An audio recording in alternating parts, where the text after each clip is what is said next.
Eu, você e Jonas. Fugir ou obedecer? É nesse momento que nos vem o medo, orgulho e, enfim, as consequências. É no fundo do poço que nos resta a oração. E Deus nos dá segundas chances. Arrependimento. Caminhos revistos. Nas mãos do Deus de misericórdia, a nossa missão recomeça hoje.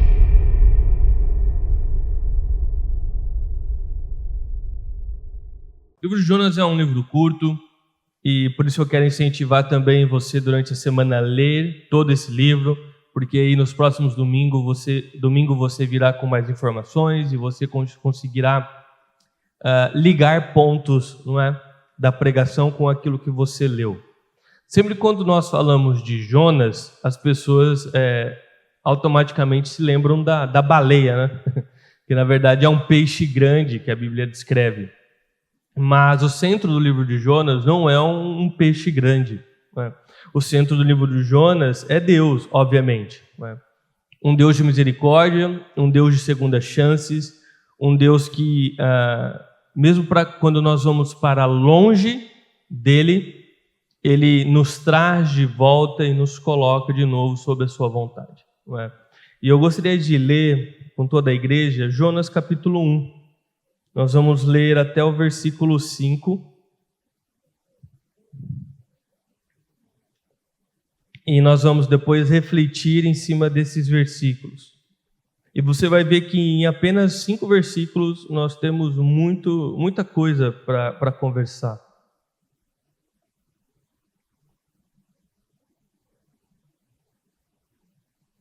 Quem não tiver com a sua Bíblia aí, pode ler junto no projetor. Vamos lá?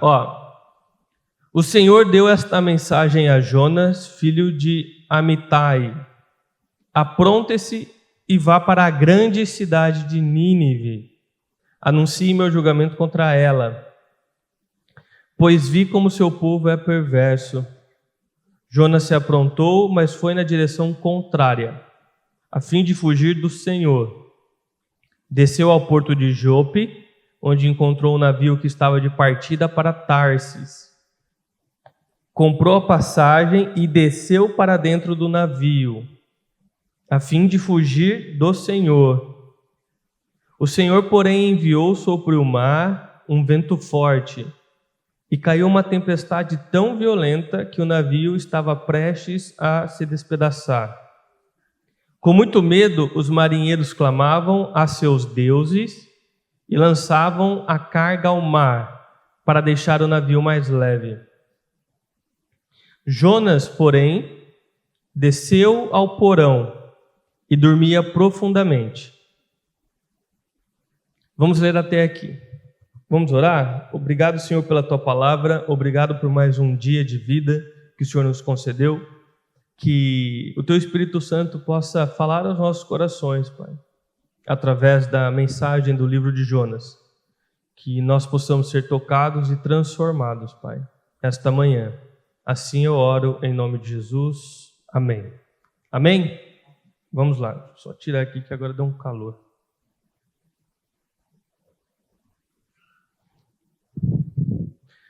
Pessoal, então o livro de Jonas, ele se inicia logo com um chamado, né? É um livro sem enrolação, ele vai logo para a ação. Qual é o chamado? É Deus chamando Jonas para uma missão. Jonas, levante-se e vá para a grande cidade de Nínive. Jonas se levanta, mas ele vai para a direção oposta à cidade de Nínive. Nós vamos ver ao longo da mensagem que Jonas, o que ele quer é um Deus que haja de acordo com a sua própria vontade. Um Deus que simplesmente faça e fale aquilo que ele quer ouvir e aquilo que ele quer fazer. Isso soa familiar, não é? Na nossa própria prática, muitas vezes cristã, em Deus. Veja que o problema, muitas vezes, não é? Como foi de Jonas e muitas vezes é da nossa parte, não é ouvir Deus ou saber aquilo que Deus quer para nós, o caminho que Deus quer para nós. Mas o problema é concordar com este caminho, concordar com esta direção que Deus está nos dando. Então, o livro de Jonas, logo aqui na primeira frase, ele já vem com um questionamento, né? Ele já vem com um entrave, que é: quando a vontade de Deus é contrária à sua vontade, você obedece ou você compra essa passagem para Tarsis e vai para o outro lado? Não é? Como que nós agimos quando Deus nos pede algo e este algo não é o que nós queremos?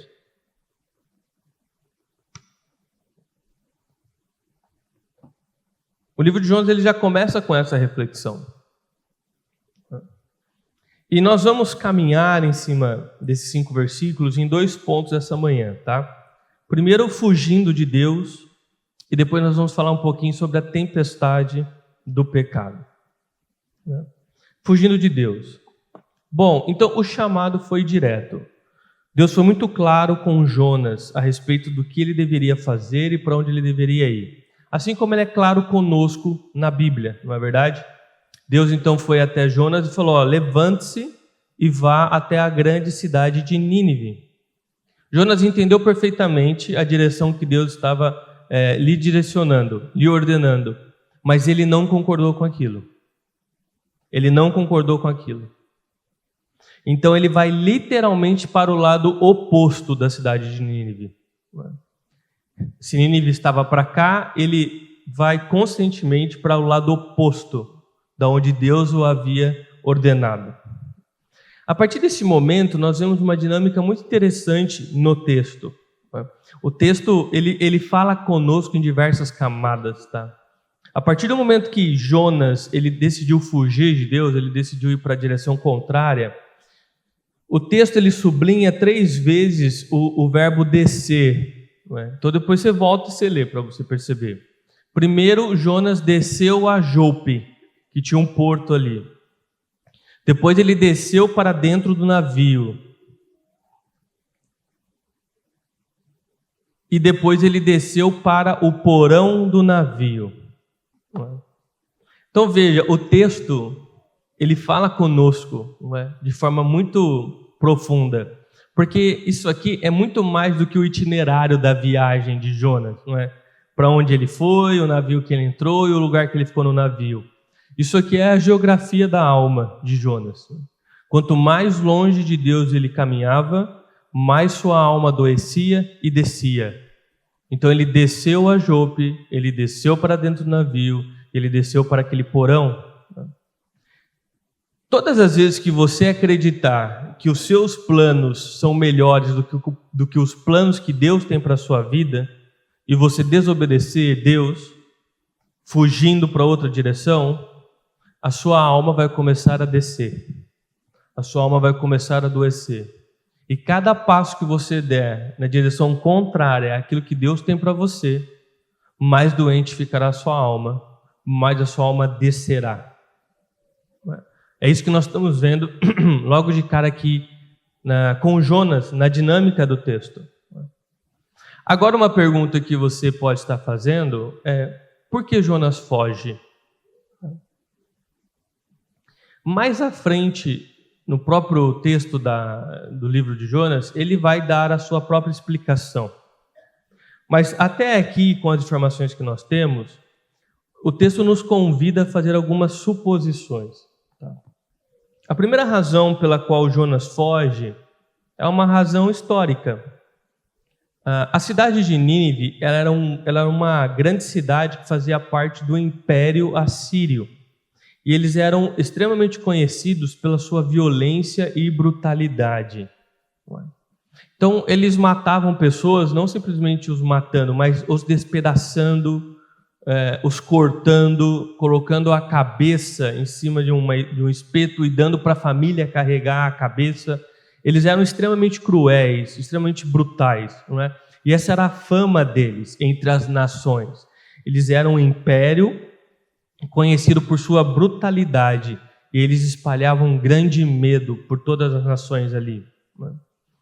E Jonas, então, quando recebe aquela mensagem de Cristo, de Deus, obviamente o que ele está se imaginando é: você quer que eu entre no meio de uma cidade que eu não conheço nada nem ninguém, que são altamente conhecidos pela sua grande violência e brutalidade, e você quer que eu lá no meio dessa cidade comece a falar que eles estão errados, que não era para eles agir dessa forma, enfim, que eu comece a condenar as atitudes deles? Se o senhor quer me matar, vamos fazer um jeito mais fácil aqui, né? Não precisa de todo esse teatro aqui, não é verdade? Então, o primeiro motivo pelo qual Jonas provavelmente fugiu da vontade de Deus foi medo, não é? Foi medo. Ele ficou com medo de ir no meio dessa grande cidade e pregar ali contra aqueles habitantes e ser morto, literalmente, né?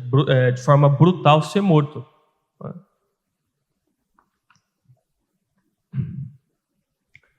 Colocando de uma forma bem clara para você entender, usando uma imagem muito triste da nossa realidade, imagina um policial entrar dentro das periferias do Rio de Janeiro para falar que eles estão errados, desarmados. Basicamente isso. É uma missão suicida. Tá? É assim que Jonas estava se vendo. A segunda razão pela qual Jonas poderia estar fugindo é uma razão política. A Assíria, a qual a Nínive fazia parte, ela oprimia Israel, que era o povo de Jonas. Eles cobravam tributos, faziam pressão militar. Então eles eram vistos como inimigos do povo de Jonas. Significa que se Jonas fosse para a cidade do inimigo deles e fosse lá pregar arrependimento para aquele povo, para que eles fossem salvos, além de ser ingênuo, como nós acabamos de ver, poderia soar como traição para seu próprio povo. Porque o Nínive era visto como inimigo pelo povo de Jonas. E Jonas iria lá no inimigo pedir para que ele se arrependesse, para que Deus o salvasse. O povo de Jonas ia olhar aquilo e falar: e aí, ficou amigo deles? Está traindo a própria pátria? Quer ficar amigo dos nossos inimigos? Então também não pegaria bem, não seria bom para Jonas. Ele ficaria ruim na sua própria casa e correria o risco de ser morto lá. E por fim, Jonas tem uma razão, vamos colocar aqui, teológica. Porque na cabeça de Jonas, Deus deveria matar os inimigos daquele povo. Matar os inimigos, matar os habitantes da grande Nínive. Só que Deus estava querendo salvar os inimigos dele. Na cabeça de Jonas isso não encaixava, entende? Para Jonas, Deus tinha que matar dos inimigos. Só que Deus estava chamando Jonas porque queria salvar os inimigos. Jonas entrou em um conflito. Qual conflito? A vontade que ele tinha e a vontade que Deus tinha. Jonas queria que Deus matasse os inimigos e Deus queria salvar os inimigos. Em resumo, a cabeça de Jonas era: que justificativa possível ou que bom motivo Deus pode me dar para eu fazer essa missão? Tipo assim, me dá um motivo, Deus, um bom motivo para que eu faça essa missão. E Jonas concluiu que não havia sentido, não havia justificativa, não havia um bom motivo para ele cumprir essa missão que Deus estava pedindo para ele. No fim, no meu entender, Jonas deve ter pensado que, no mínimo, Deus ficou louco. Deus perdeu a mão. Essas razões que nós desenhamos aqui, pelo qual Jonas pode ter fugido e não ter cumprido a vontade de Deus, elas são apenas frutos de uma árvore, cuja raiz da árvore é desconfiança. Se for resumir tudo o que eu falei, Jonas desconfiava de que Deus não sabia o que estava fazendo, de que aquilo que Deus estava pedindo era uma loucura e ele havia se perdido, ele simplesmente não sabia o que estava fazendo. E talvez você já tenha vivido isso. Quando nós colocamos a mão sobre a cabeça ao receber a notícia de que um jovem cristão acabou de falecer num acidente de carro, tinha a vida toda pela frente, uma pessoa maravilhosa, não é? Nós colocamos a mão e falamos: Deus, o Senhor não sabe o que o Senhor está fazendo, não? Tem tantos para ir, vai ele? Não é? Quando com as mãos trêmulas nós seguramos, né, o resultado do nosso exame, dando positivo para aquela doença. Enfim, situações que nós paramos e pensamos: olha, Deus não sabe o que está fazendo. Deus, ele se perdeu. Então Jonas aqui, ele está agindo basicamente como o ser humano age diante dessas situações, né? Ele acredita que sabe mais do que o próprio Deus a respeito do que é melhor a se fazer e de qual caminho é melhor para a sua própria vida, desconfiando de que Deus realmente é bom e de que realmente se importa com a vida dele.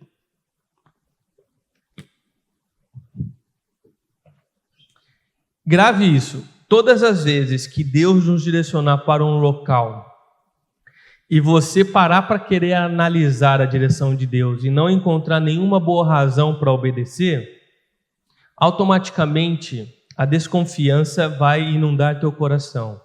E você vai começar a se perguntar se Deus não perdeu a mão. Você vai começar a questionar. Você sabe que é uma ordem de Deus, mas você vai começar: será que é Deus mesmo? Será que eu entendi certo? Eu acho que Deus, ele não sabe o que está fazendo. Vou dar um tempo para Deus pensar de novo, ele refazer as ideias dele e poder de novo conversar comigo, né? E nesse momento que nós queremos, que nós colocamos em questionamento, em dúvida, o direcionamento de Deus para as nossas vidas, é exatamente nesse momento que você vai comprar a passagem e vai para o lado oposto, como Jonas fez. Então Deus manda que você perdoe aqueles que te feriram. Aí você pensa: não, perdoar agora vai só me fragilizar, não vai me fazer bem. Como você não está vendo nenhum benefício imediato em seguir a ordem de Deus, você segura a mágoa, você não vai perdoar. Ou seja, você compra a passagem e vai para o lado oposto. Deus te chama a ser generoso nas suas ofertas. Você faz um cálculo na tua cabeça e você chega à conclusão: não, acho que vai dar uma apertada lá em casa. Como você desconfia de como Deus irá te sustentar e do poder dele de sustentar você, você não oferta. Percebe? Todas as vezes que Deus te direciona algo e você não confia que aquele é o melhor caminho para você e começa a desconfiar de Deus, você compra uma passagem e vai para o lado oposto, ou seja, você desobedece. Não é? Todas as vezes que não vemos uma boa razão, na nossa visão, obviamente, para obedecer a Deus, a desconfiança vai embarcar no teu coração. E é nesse momento que você vai para o lado oposto. Não é? O lado oposto não é sair da igreja. Não é? É desobedecer a Deus, muitas vezes dentro da igreja. Não é? Então, diante das situações da vida e diante das situações que o próprio Jonas, da situação que o próprio Jonas aqui está vivendo, acho que chega um momento em que você, como cristão, tem que dar um passo, um degrau acima e decidir no teu coração se você realmente crê que a vontade de Deus é melhor e perfeita ou não. Chega um momento que você vai ter que refletir e decidir: ou eu sei melhor o que fazer com a minha vida, ou então Deus sabe. E aí você decide quem você segue. Se você segue teu próprio coração ou se você vai seguir a Deus. Não é? Porque, naturalmente, Jonas, assim como eu, como você, ele luta, né, e dessa vez ele perdeu essa luta, em desejar um Deus segundo a minha vontade. Segundo a minha vontade. Aqui é uma cena que demonstra as nossas tentativas de querer controlar Deus, né? Nós obedecemos Deus quando nós concordamos com aquilo que Ele tem para nós, mas nós desobedecemos quando discordamos, né? Nós queremos um evangelho, um buffet. Nós vamos lá e pegamos somente aquilo que nós achamos gostoso, aquilo que nos agrada, e todo o restante nós simplesmente descartamos, nós não queremos aquilo, né? E não dá para você cortar o evangelho em partes e seguir somente aquilo que você quer. Porque no final, você nunca está seguindo o evangelho, você está seguindo uma versão do evangelho que você mesmo criou. O evangelho, ele é um e ele é completo. Se você corta ele e pega somente o que você quer, deixa de ser o evangelho e se torna a sua versão. Deus não tem compromisso com outras versões. Percebe? Muitas vezes, então, nós queremos esse Deus que ele coincida com os nossos planos, com o meu grupo, com o meu ritmo. Um Deus que coincida com o meu senso de justiça. E quando Deus não coincide com os meus planos, com os meus desejos, eu vou para o lado oposto. Eu quero um Deus que me explique primeiro para eu obedecer depois. E todas as vezes que isso não acontecer, e todas as vezes que ele não atender a minha vontade, eu fujo, eu desobedeço. Então você percebe que quem cai nesse erro, e todos nós estamos passíveis de cair nesse erro, no final das contas, não é alguém que está querendo buscar Deus por crer que Deus tem o melhor para nós, mas é alguém que está querendo usar Deus para realizar os seus sonhos e vontades. Certo? Mas voltando a Jonas, Deus iria apenas desistir e assistir Jonas fugindo sem fazer nada? E aí nós vamos para o segundo ponto, que é a tempestade do pecado. O texto diz assim: o Senhor, porém, enviou sobre o mar um vento forte, e caiu uma tempestade tão violenta que o navio estava prestes a se despedaçar. Aí azedou para o Jonas, né? Ele quis fugir de Deus, ele pegou o navio para o outro lado, só que no meio da viagem houve uma tempestade muito forte ao ponto do navio quase se despedaçar. E quem enviou essa tempestade foi o próprio Deus. Deus não ficou apenas assistindo, Deus agiu. Aqui tem duas realidades, nesse pequeno trecho aqui. Uma dura e outra que é reconfortante. Tá? Vamos começar pela dura, né? Pela verdade difícil. Tempestades sempre vão acompanhar a sua desobediência. A Bíblia nos ensina que todo o ato de desobediência a Deus, ou seja, de pecado, vai carregar consigo uma tempestade. Andam juntos, não tem como não acontecer. Tá? Pense comigo, acompanhe o que eu vou dizer para você. Nós somos criados por Deus para um propósito. Tudo aquilo que é criado para um propósito. Não é? Qual é basicamente o propósito? Conhecer, amar e servir a Deus. Esse é o propósito que nós temos na vida. Conhecer, amar e servir a Deus. Não é? Quando eu vivo na contramão desse propósito, vai haver consequências. Exemplo, você pode até usar uma chave de fenda para martelar um prego. Até funciona por um tempo. Mas você vai entortar a chave e pode até quebrá-la. Por quê? Simples. A chave de fenda ela foi criada para um propósito. E você está usando ela para outro. Não é? Então a própria estrutura da vida, a forma como a vida funciona, não é? Vai causar deformação, vai causar problema. Todas as vezes que você usa alguma coisa fora do propósito para o qual aquilo foi criado, vai ter problema. Não tem como. Tá? É isso que o pecado faz. Todas as vezes que você quiser viver a tua vida fora do propósito para o qual você foi criado, pode até funcionar por um tempo, mas ao longo desse tempo você vai ser deformado. Ou seja, haverá sofrimento e você vai enfrentar tempestades. É batata. Batata. Tá? Você foi criado para conhecer, amar e servir a Deus. Todas as vezes que você estiver direcionando a sua vida no sentido contrário dessa verdade, você vai enfrentar a tempestade. Você vai ser a chave de fenda querendo martelar um prego. Vai funcionar? Você até pode martelar aquele prego. O serviço não vai ficar bom, a chave vai ficar deformada, pode até se quebrar e no final não serviu para nada. Entenda que essa é uma certeza, não é um pode. A forma como Deus fez o universo, né, e a ação do pecado em nossas vidas, né, age dessa forma, acontece dessa forma. Sempre que nós somos criação de Deus, vivemos contra o propósito original para o qual nós fomos criados, haverá deformação e haverá tempestade.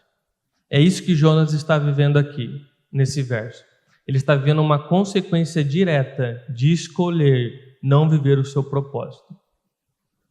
O próprio Deus enviou uma tempestade até ele.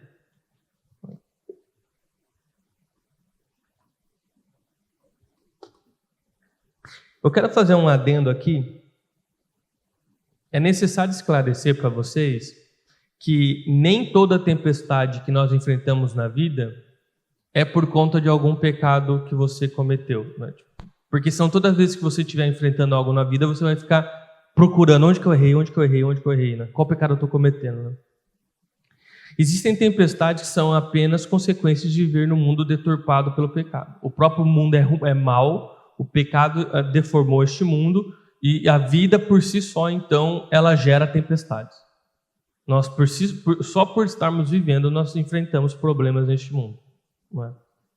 Existem tempestades também que são dores que nós herdamos por nos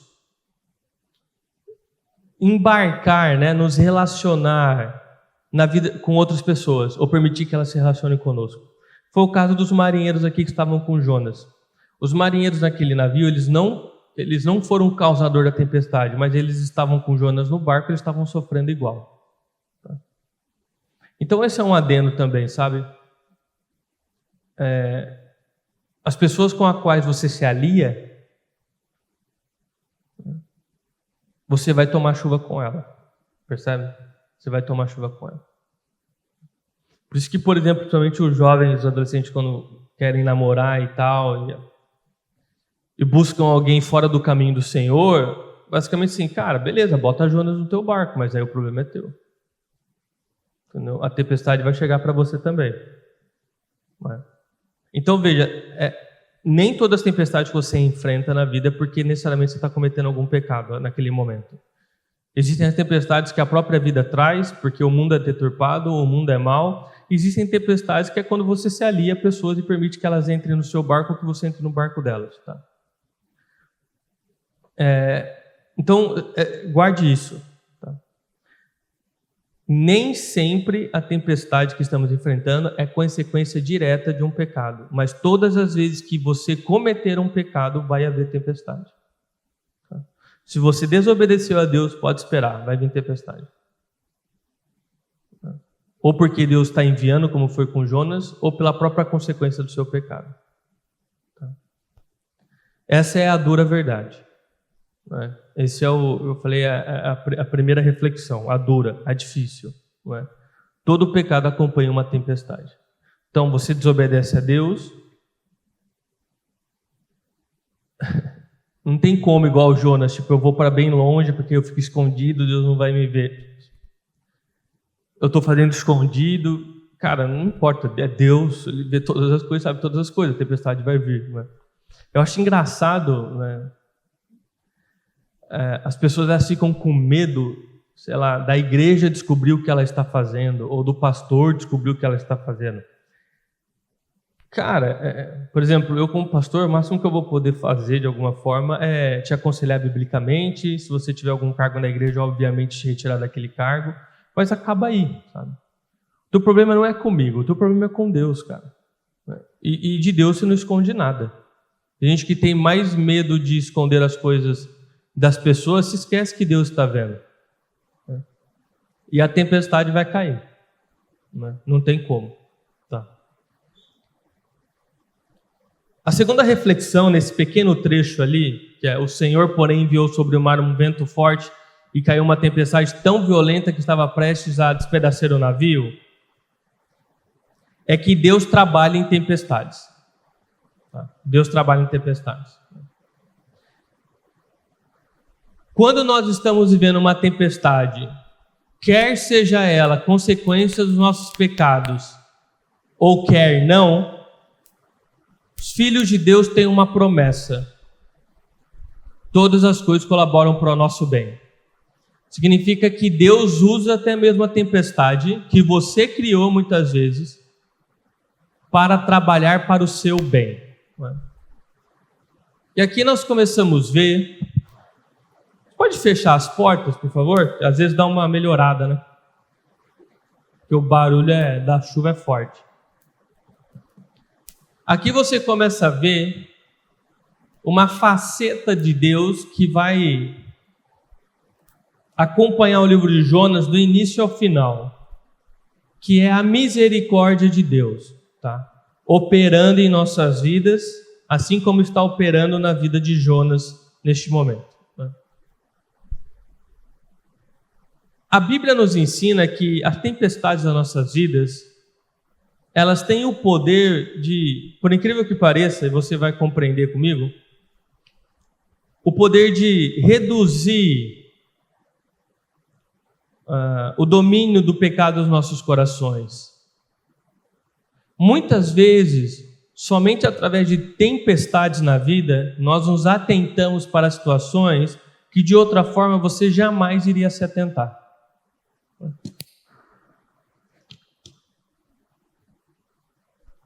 Através de momentos difíceis na vida, nós podemos desenvolver fé, esperança, amor. Haja visto os incontáveis testemunhos de pessoas que dizem ter encontrado Deus, amadurecido e crescido na fé, justamente através de uma tempestade que enfrentaram, que os levaram até Deus. E com certeza, muitos de vocês aqui têm testemunho de terem enfrentado tempestades e sair dessa tempestade mais forte. Sair dessa tempestade mais maduro, com mais fé, conhecendo Deus mais de perto. Né? O que é isso? Isso é a promessa que nós temos. Todas as coisas colaboram para o nosso bem. Ou seja, Deus se utiliza também das tempestades para o nosso próprio crescimento. Veja, isso não é um incentivo para você ficar se metendo em problema, obviamente, não é verdade? Significa que se você tiver em um problema, Deus vai usá-lo para que você possa crescer. Mas, se possível, deixa Deus trabalhar em você sem problema. Tá? Não vai ficar... A vida já é tão fácil, né? Que a gente ainda quer criar mais problema para a vida, não é verdade? Deixa os problemas que a vida própria tem e vamos parar de causar problemas, não é verdade? Mas existe uma verdade reconfortante. Quando nós estamos enfrentando uma tempestade pelos nossos pecados, Deus utiliza essa tempestade para que ela colabore para o nosso crescimento, para a nossa fé, para a nossa esperança, para o nosso amor. Olha o resultado da tempestade aqui que aconteceu no livro de Jonas. Primeiro, Jonas ele é desperto, e depois nos outros domingos nós vamos ver, ele voltou para o caminho do Senhor. Ou seja, a tempestade ela veio, mas acordou Jonas e fez com que ele voltasse para a vontade de Deus. E os marinheiros que estavam no barco, não é? E o texto fala que cada um estava orando para os seus deuses, ou seja, eles não temiam verdadeiros deuses, talvez sequer nem acreditavam em Deus. O texto fala lá no versículo 16, que eles reconheceram o poder do Deus de Jonas, da vida de Jonas, e eles então ofereceram sacrifícios a este Deus. Então, percebe, a tempestade, ela foi usada para o bem de Jonas, e não contra Jonas. Foi Deus usando de misericórdia para com a vida dele, para que ele voltasse ao caminho do Senhor, para que ele voltasse à vontade perfeita do Senhor. E de quebra, essa tempestade também alcançou o coração daqueles que nem faziam parte da situação inicial, que eram os marinheiros. Então, veja, a misericórdia de Deus ela é enorme, ela é gigante. E esse, na verdade, é o tema do livro de Jonas, a misericórdia de Deus. O livro já começa escancarando a misericórdia de Deus. Porque nós temos um profeta, que é o profeta Jonas, desobedecendo a Deus e indo para o lado contrário. Deus poderia, cara, segue a tua vida então. Não é? Se você quer me desobedecer e acha que sabe o que é melhor para você, segue a tua vida, eu vou escolher outra pessoa. Mas Deus age com misericórdia para com Jonas. E quando ele age com misericórdia, que é usando de uma tempestade para trazê-lo de volta, ele aproveita e ganha aquele navio todo também com fé para fazerem seus sacrifícios a Deus. Então,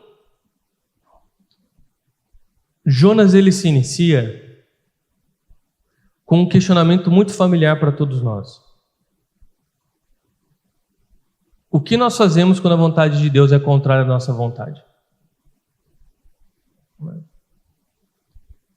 Como eu disse, o que nós fazemos quando Deus nos pede para perdoar alguém? O que nós fazemos quando a Bíblia nos ensina a ser generosos nas nossas contribuições, nas nossas ofertas? O que nós fazemos quando a Bíblia nos ensina a amar nossos inimigos? São verdades duras, são verdades difíceis. A Bíblia nos desafia. Mas o ponto é, o que nós fazemos? Nós cremos que a nossa vontade é melhor, nós sabemos melhor como gerir nossa vida, ou de fato nós vamos ser coerentes com a fé que nós dizemos ter e obedecer a Deus mesmo sem ainda conseguir saber ou ver um bom motivo para obedecê-lo? Esse é um questionamento que nas primeiras linhas de Jonas já vem. E é um questionamento que você deve se fazer constantemente. E antes de eu finalizar a mensagem de Jonas, tem um detalhe aqui que eu não quero que ele passe desapercebido. Não é? Que é: Jonas, porém, desceu ao porão e dormia profundamente. No convés do navio, e aqui os historiadores falam que era um navio que tinha por volta de 100 pessoas embarcadas. Então, era um navio grande, tá? 100 pessoas embarcadas. No convés desse navio, tinha gritaria e correria, né? A chuva era tão forte que o navio estava quase se despedaçando, né? Na minha cabeça vem as cenas daquele programa que tinha no Discovery, que era Pesca Mortal. Já assistiu Pesca Mortal? Quem já assistiu Pesca Mortal? Então vocês sabem o que eu estou falando, né? Na minha cabeça vem aquela cena daquele tipo de oceano, né? Navio virando para todo lado e tal, né? Uma cena desesperadora, né? Então lá no convés do navio havia gritaria e correria. No porão, sono pesado. Jonas estava dormindo profundamente, né? Naquela época não existiam os remédios que nós tomamos hoje, né? Senão, com certeza eu falaria que ele tomou alguma coisa aqui para conseguir dormir. Não é verdade? Aqui é um contraste, claro, que o próprio texto faz, né? O contraste entre a gritaria e o silêncio. E o que o texto está mostrando para nós? A desobediência a Deus, ela anestesia a nossa alma. E quanto mais longe nós vamos de Deus, mais anestesiada a nossa alma fica. Menos nós conseguimos ser incomodados pelo Espírito Santo a respeito do nosso próprio pecado. Então, quando nós estamos ali com Deus, próximo de Deus, quando nós cometemos algum pecado, é instantâneo. O próprio Espírito Santo toca o teu coração e você se incomoda com aquilo. Você sabe que você está errado. Se você for obstinado em continuar no seu erro, ou seja, você vai continuar descendo, né, sua alma vai continuar descendo, você vai ficando cada vez mais anestesiado. Até que chega um momento que você está cometendo os pecados e aquilo não te incomoda de forma nenhuma, não é? Você desceu os seus motivos, desceu nos seus afetos, enfim, desceu na sua fé. Você foi descendo até você conseguir dormir no meio de uma tempestade que está prestes a destruir o teu navio. Você já viu aquela pessoa que ela se envolveu tanto no pecado que a vida dela está por um fio e ela não consegue enxergar aquilo? Você olha para a pessoa, às vezes é algum amigo, às vezes é um filho, às vezes é um pai. Você fala: cara, tua vida, você perdeu. Você vai morrer, não tem para onde você ir. Mas para a pessoa não. Para a pessoa não. A pessoa continua vivendo em adultério como se tudo estivesse ok, continua vivendo um namoro totalmente fora dos padrões de Cristo como se tudo estivesse ok, continua vivendo uma vida de amargura, falta de perdão, enfim. É uma pessoa que ela está anestesiada. Ela foi obstinada em continuar perseguindo o pecado, ou o pecado perseguindo ela, né? Na verdade é um casamento ali. Até o momento em que ela consegue dormir no meio de uma grande tempestade, o navio, ou seja, a vida dela está prestes a despedaçar e ela simplesmente está lá, apagada, né? Ela não consegue perceber que ela está prestes a perder tudo. Então, repara de novo aqui, na misericórdia de Deus. A tempestade chega e antes do navio partir, se nós continuarmos lendo mais uma, duas linhas, você vai ver que Deus criou um cenário para acordar Jonas. Deus enviou alguém lá e Jonas foi acordado. Jonas foi acordado. Então, de novo, essa tempestade não é Deus contra Jonas. É Deus contra a fuga de Jonas. Se hoje, pela misericórdia de Deus, ele te trouxe até aqui, e você agora está percebendo que você está num porão, que você está em desobediência, você está nesse sono profundo, ou se aliando com quem te afasta dos caminhos do Senhor, cara, ouça a voz de Deus te acordando essa manhã e acorde. Acorda, porque o teu navio está prestes a ir, né, para o fundo do mar. Acorde, fale com Deus, porque a mesma mão que lançou a tempestade, lançou o vento, é a mão que tem todo o poder de capacitar você e te sustentar o caminho para cima novamente. Todo o caminho que você desceu, Deus, obviamente, Ele quer fazer você subir todo este caminho. Né? Então, Deus não manda tempestades para nos matar ou para nos destruir. Deus manda tempestade para matar a nossa fuga. Isso é misericórdia de Deus. Tá? Por que eu digo que é misericórdia? Porque tem muitas pessoas que sofreram as consequências da própria vida e não tiveram uma segunda chance. Elas não foram acordadas. Elas não foram acordadas. Deus agiu com misericórdia na vida de Jonas. E creio que está agindo com misericórdia na vida de muitos aqui hoje. Te acordando. Te acordando. Né? Antes que o teu barco afunde. Né? Então, como Jonas, que você acorde, tá?